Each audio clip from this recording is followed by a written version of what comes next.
Alright, let's go. King Fight News here. Wladimir Klitschko dominates Alexander Povetkin and knocks him down several times.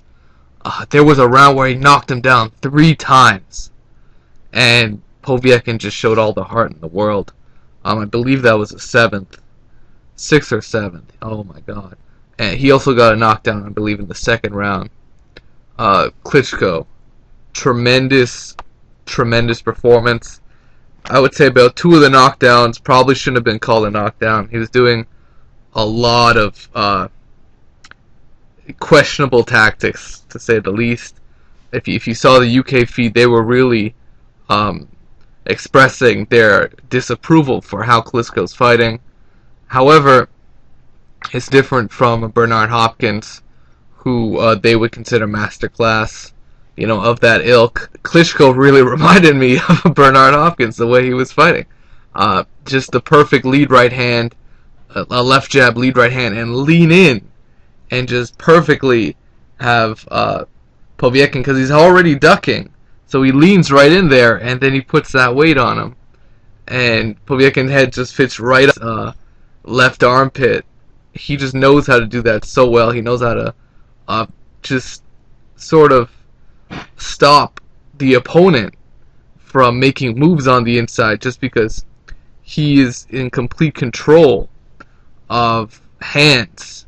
He knows how to put his hands in the right area to where you're not able to let a punch go on the inside. And Wladimir Klitschko just showed superior ring generalship, superior speed, the excellent jab. So difficult for Povetkin to get on the inside.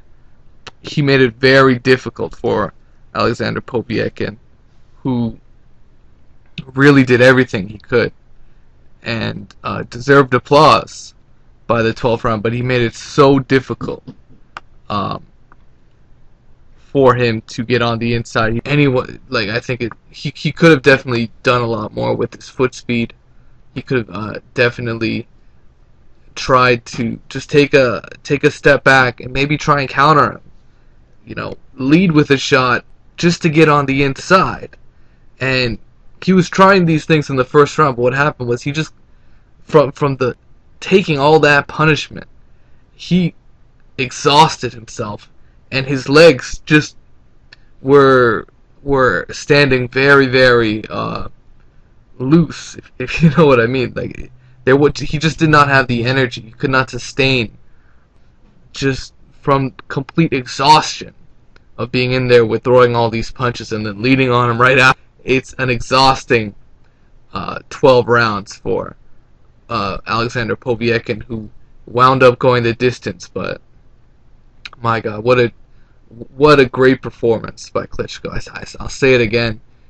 He deserves a lot of credit and should be up there, top 5 pound for pound. Wladimir Klitschko has transformed as a fighter. He's not the same guy that fought Lehman Brewster in the first fight. He's just not the same guy.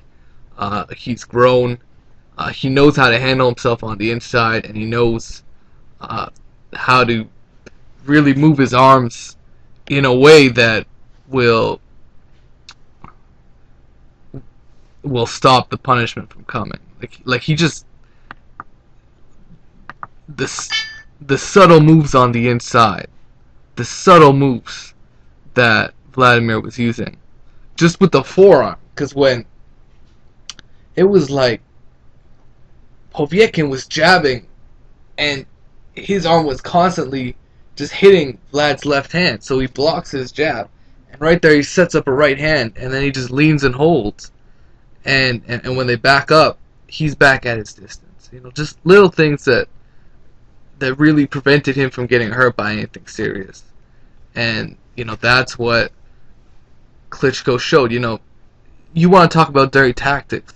Wladimir Klitschko's in Russia, facing a Russian, in front of tens of thousands of Russians wanting to see him lose.